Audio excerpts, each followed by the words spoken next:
And this right here is a man who is being arraigned because of some tweets. Now, guys, I know that the situation in Ireland was something that was trending earlier this week. I haven't really had time to get to it, but then again, you see this footage that's coming from Spain and you see this footage that's coming from France. Yeah, it's a much, much bigger problem. By the way, England has been dealing with this issue for a while, but I'm pretty sure some of you guys, if you've not heard yet, I'm going to go ahead and tell you, even if you do know. So in Ireland, in Dublin this past weekend, 3 kids were stabbed and another individual was also stabbed by an Algerian immigrant who had actually been living in Dublin since 2003. Now, the information about the Algerian immigrant that was living in Dublin is kind of mixed. People were saying that he actually had been living there since 2003, which I just mentioned earlier. And of course, a lot of people were saying that he was there illegally. That was initially thrown out there. And then the information came out that what really happened was the guy moved there in 2003. He applied for citizenship. And of course, he wasn't given it. So he was basically given like a temporary visa.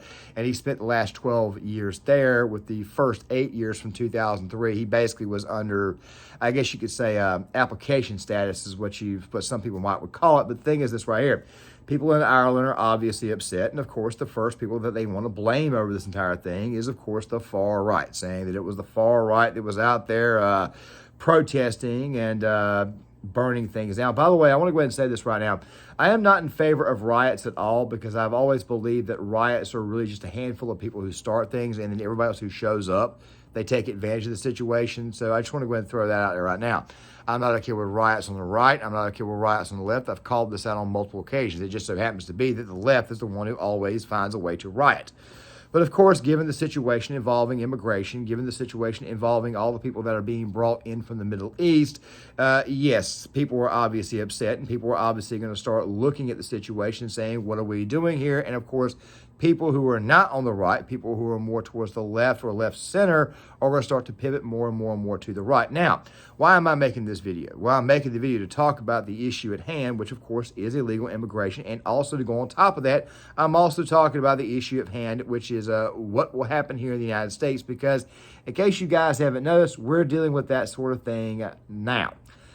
But let's go ahead and talk a little bit about the incident itself. Roughly 30 seconds, eyewitness that was there. We'll talk about it more on the other side. Let's go ahead and roll this. A knife, running across the road. So I said, oh my God, where will I go now? Small little children, boys and girls, I can see on their faces that they were like terrified and scared. And then I didn't know what was going on, but I'm sure they were helpless. They were feeling helpless.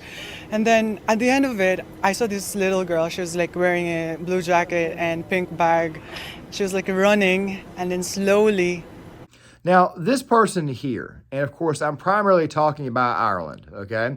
This person here, I'll leave the full clip in the description box. Just a normal passerby, normal everyday person. Mentioned that Ireland had problems, no political affiliation, did not get political at all in the video, the interview that the person did. Unlike, say, this channel here, where I try to call out, it's mostly the left, but every now and again the right will do something out of control too. But still, though, when you got 3 kids who get killed, obviously you have a right to be upset. Not to burn things down, but obviously you have a right to be upset. And people in Ireland are beginning to get upset and are beginning to get pissed off at the entire situation, as well as France and Spain. We'll get to the Netherlands here soon because some things are happening there.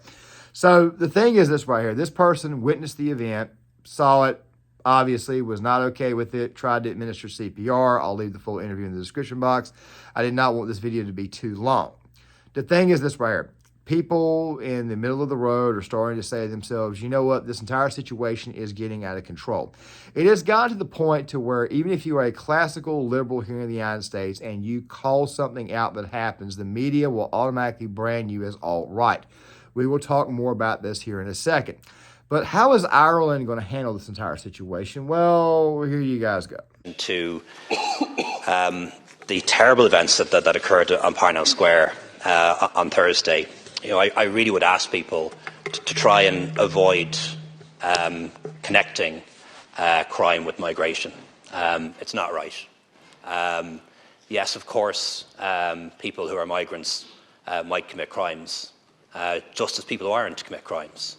In a country of 5.3 million people, if you have hundreds of thousands of migrants, there are going to be a few of them who commit terrible crimes, just as there are people born and bred in Ireland who commit terrible crimes every day.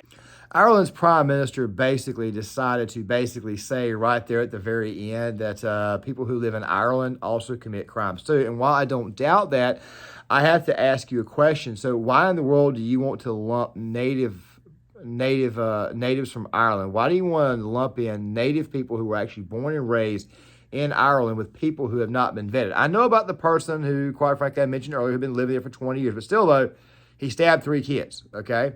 Stabbed another person there. In France, a 16-year-old was stabbed. That's why they were upset in France, in Lyon. Spain, they've been having problems ever since their last election results. We may do a video on that in the near future.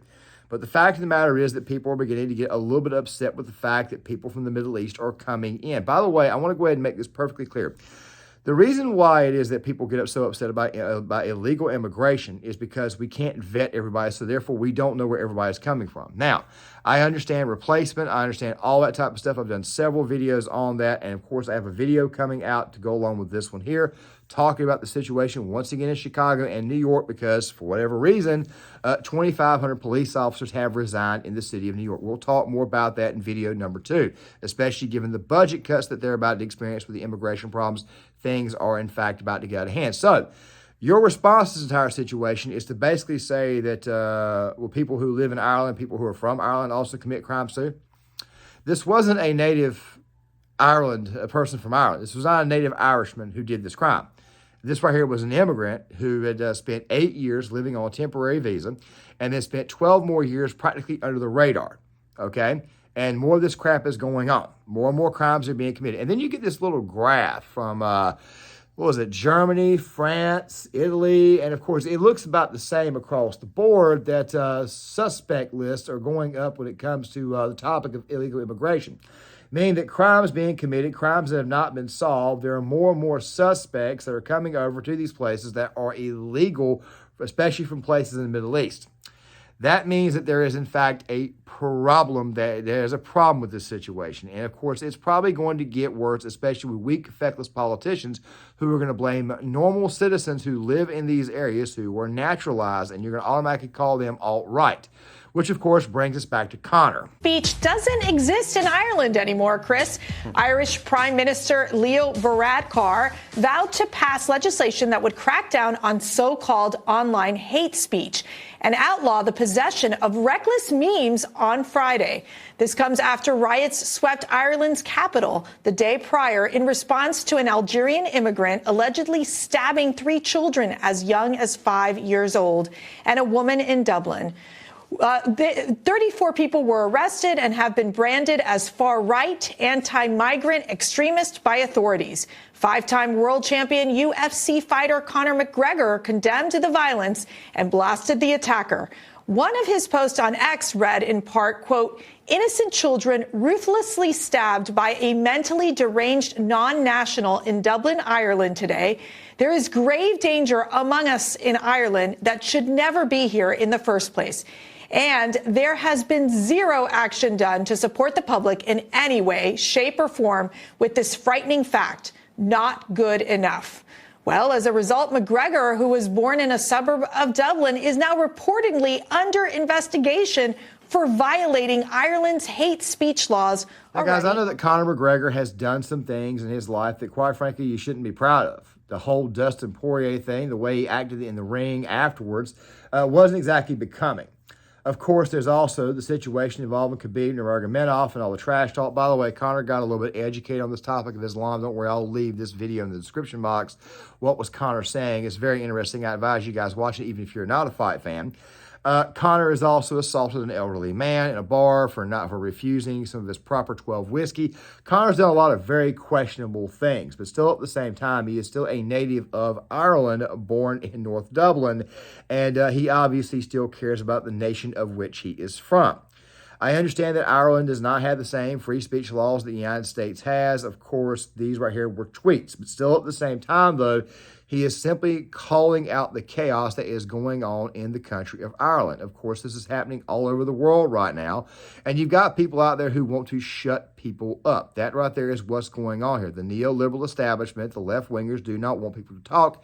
And this right even includes going after people of their own sort. We'll get more to that here towards the end of the video. But the fact of the matter is that a culture that does not allow speech to occur is a culture that is doomed to fail. Let me break this down this way here. I want you to imagine for a second that you have somebody who is very, how do I say, weak, but yet they're in charge. They love to pass around blame. They love to throw blame to everybody. Of course, if they are allowed to say stuff to you, they're allowed to practically beat up on you, but you are not allowed to fight back. The reason why is because they hate it when you fight back. It's only fair that if you punch someone in the face, even though I don't want them to hit me back because, well, it quite frankly is expected, quite frankly, because if you're in a fist fight, people are going to fight. Well, I probably should have used that analogy, but still at the same time, I'm on a bit of a roll here. Fact of the matter is that if you're going to hit somebody or lambast somebody, it is only natural that what goes around comes around, and that person hits you back. The person who strikes first but yet cannot handle what it is that they're dishing out, they typically tend to be on the much, much weaker side. I've been in several conversations with people like this, people who will throw crap at you, but if you throw crap back at them, next thing you know, they're screaming for teachers. It's almost like they've turned into great big giant tattletales. The only thing Conor McGregor did was call out the situation at hand. But of course, if you call out the narrative, if you say something opposite of the narrative, these people absolutely lose their minds and they go ahead and go out of their way to completely character assassinate you or call you alt-right, whatever in the world suits their purposes or suits their narrative. The only people who do this, of course, are people who are very weak. However, it seems to me that people in Europe are getting tired of this. It seems to me that people in Europe have had enough of this. I'm bringing up this Statista chart for you guys, okay? The Statista chart basically shows that everybody in Europe, according to this data here, the blue, the darker blue, they're starting to pivot more and more and more to the actual right itself. Probably because they're, for the most part, done with all the wokeness, especially the wokeness that comes from the U.S., especially American pop culture. They're starting to get tired of it. I mean, I did a video a while back showing that support for gay marriage had actually gone down. I wonder why. All the wokeness being thrown in people's faces has obviously got them pissed off. And then now, to add to this right here, all the illegal immigration, all the immigrants that are being brought in, taking away jobs, taking away benefits from people, it's probably going to piss some people off, as you guys will see towards the end of this next clip. Riot in the city's historic center overnight. Anti-immigrant protesters fought with police after a stabbing incident involving 3 young children. Rami Inocencio reports on the violence apparently fueled by larger concerns about immigration.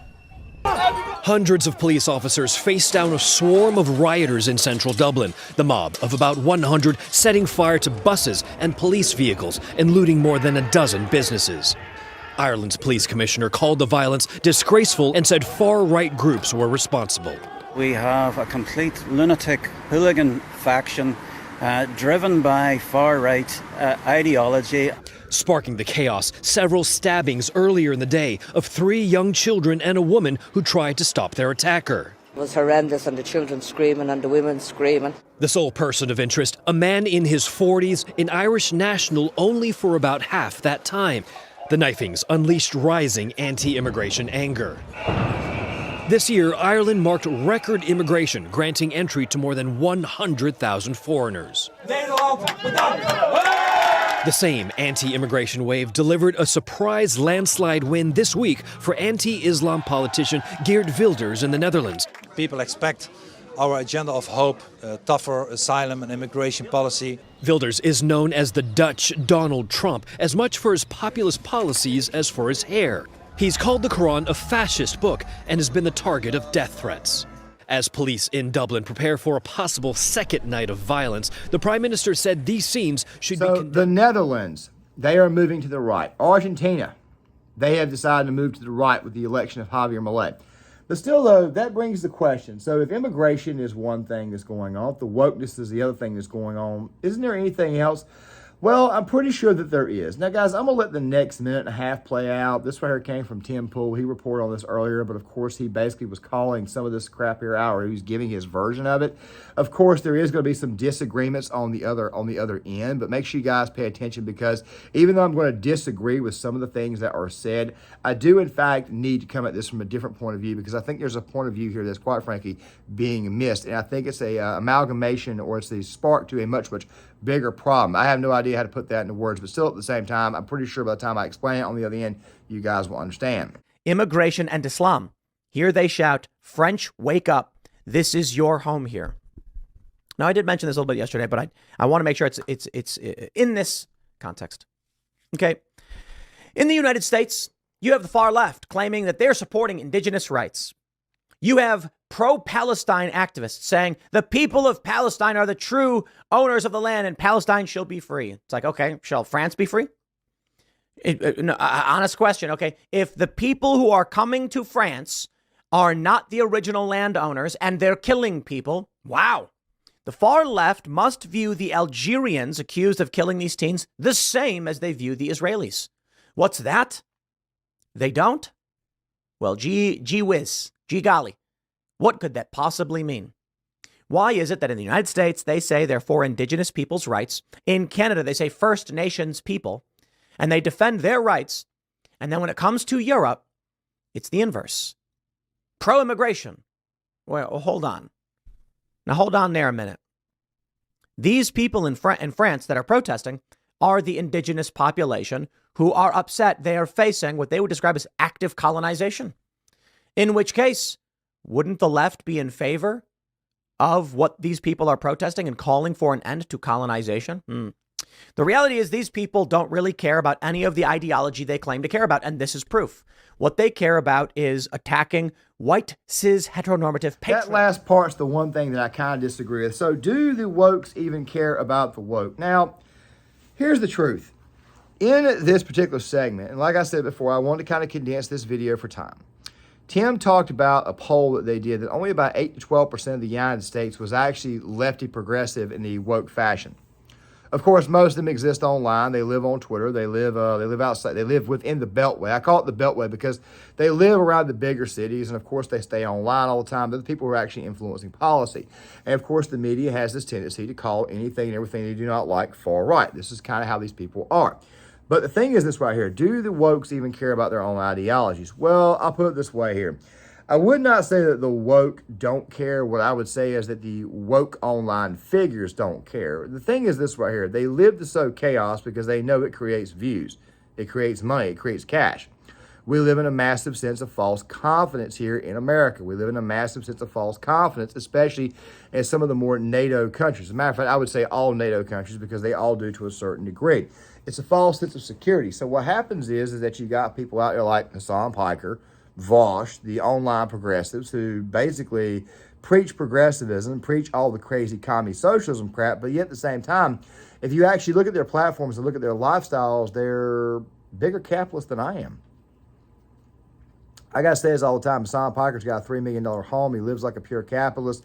Vosh has also got a lot of money, lives like a pure capitalist. Most online lefties live like pure capitalists. They don't exactly live the lifestyle that, quite frankly, they preach. Even Bernie Sanders, I pointed this out in a previous video, he's a multi-millionaire now.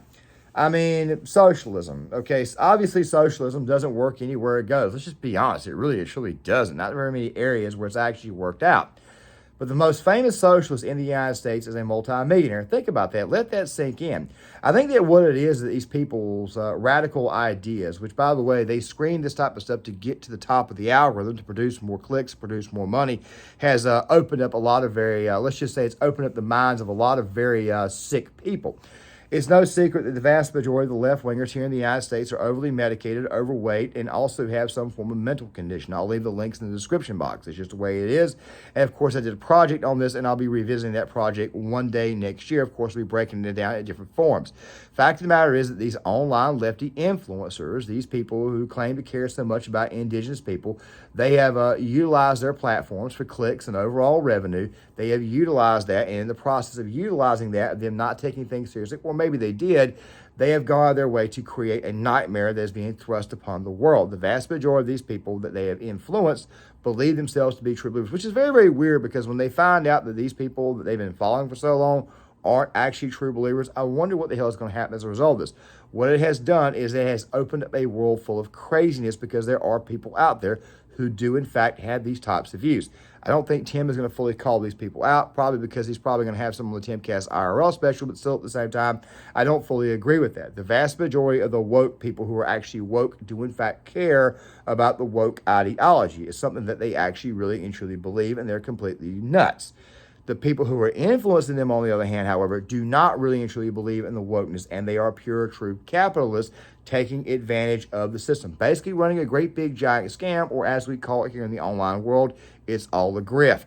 Now, really quick, if I didn't say this before, there's something else that needs to be added on to this. Now, bear with me for a quick second. One of the biggest reasons why it is that people get upset about illegal immigration, and as I've told you guys on several occasions, I at one point in time was a little bit more lenient on this topic, is a multitude of reasons. We could use the jobs argument. We could use people who don't want to work certain jobs to bring people in. We could talk about birth rates, all that type of stuff. Don't worry. We'll talk more about that in the future. But I want you guys to just bear with me just for a quick second. The biggest reason why it is that we're hawks on illegal immigration has got mostly to do with the fact that we can't vet everybody. So therefore, we don't know where everybody is coming from. So we want them to come in the legal way, because chances are if you go through the legal way, you've been vetted, your background's been checked, even from the previous nation that you came from. Also, something else too, I think as far as the most important thing. Now, obviously, politics and culture do in fact go hand in hand. One says one goes downstream from the other, but I want to go ahead and say this right now. The biggest reason why it is that we have these culture war platforms and these culture war channels is because that we're trying to actually preserve the culture that we have. There are a lot of people out there who would love to hand down old stories, old fables, just old feelings as a whole. Think about it this way here.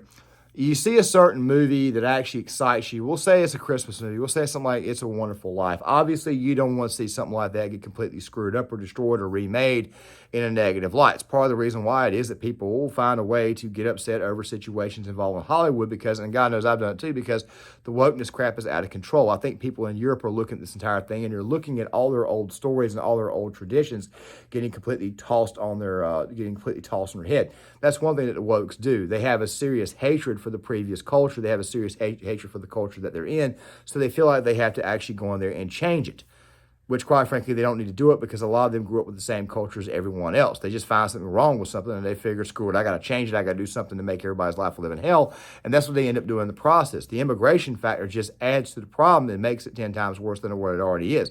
There are all kinds of problems that come with this, especially if you're bringing in cultures like, say, people from the Middle East who are Sunni Muslims or Shia Muslims or whatever. And of course, you bring them over, and let's just say you have a Judeo-Christian society. It's probably best to have these groups maybe separated or nobody around, because we have no idea where they're coming from and what their actual intentions are. By the way, the vast majority of people who live here in the United States that who adhere to Islam, they're not bad at all. They don't try to do anything negative at all. I've had to say this on several occasions. It's a very, very small percentage that makes the rest look a lot worse. And you could go ahead and scream Islamophobia all you want, but the fact of the matter is this right here. There are reasons why it is that you want to have certain people vetted. I remember back in 2015, 2016 timeframe when Donald Trump called for a Muslim ban. He was talking about countries that had wars going on, like say Syria. I do think he should have probably refrained the language and said we don't want to import anybody else from nations that are currently war-torn, because we can't vet them. We can't vet all the refugees, and Europe is dealing with the exact same problem now. And to go on top of this, they're beginning to see their culture and everything begin to start eroding. It's also a safety concern, which a lot of these safety concerns could be fixed if they would just simply adopt the straight-up Second Amendment like we have here in the United States. But of course, here in the United States, we have these cities, we have these states that love to constrict the right to do so, and will also punish you for defending yourself. But of course, in most places here, they don't do that. It's one of the main reasons why it is that I think that gun culture needs to be world culture in a lot of ways, because if you've got people who are armed, the people who are probably going to commit the crimes are less likely to do so once a few incidents occur where they realize that they can't just get away with it. And that grift has led to everything that you were seeing now. With that right there being said, though, guys, I understand that things look a little bit dark, but I have a pretty strong feeling, especially getting the results that came out of Argentina, the results that are coming out of the Netherlands right now, the shift that's going on in Europe. Of course, what happens in Europe typically tends to have a ripple effect that occurs here in the United States a little bit later on. I have a feeling that the culture is in fact going to be retaken over. As a matter of fact, I would argue right now that the United States, that here in America, that normal people, good old-fashioned people with common sense, you can call them right-wingers, whatever, are starting to win the culture war. By the way, a lot of those common sense people are just good old-fashioned left-leaning moderates. And of course, when I talk about the left, I typically tend to refer to them as the infected, because most of the leftists, in fact, I just go ahead and say all of them are infected. But most of your liberal leaning, moderate types with common sense aren't looking to go down that rabbit hole. Of course, we would love for them to stop voting for the nonsense, and maybe 2024 is the time for them to actually do so, especially given the nature of these very, very large cities who are finally getting the stuff that they voted for, and they're not exactly liking it. I mean, what do I always say? The best way to red pill a leftist is to give them what it is that they want. The best way to red pill a lib is give them what it is that they voted for. And of course, you will see their attitudes begin to change on things. Fact of the matter is that it wouldn't be going like this if people with common sense were in fact winning the culture war. This right here is desperation from these establishments and these institutions, and that right there is what you're seeing right now, especially when it comes to the media. The immigration problem, on the other hand, that right there is another full-blown topic, more full-blown essay for a later date. But the thing is this right here. You're starting to see people here in the United States that came across the border are starting to want to go back because they realize how crappy the situation is here.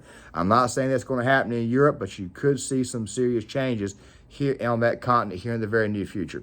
With that right there being said, guys, make sure you guys hit the like button, subscribe, share the video. I'd love to hear you guys' thoughts. I'd love to hear what you guys have got to say.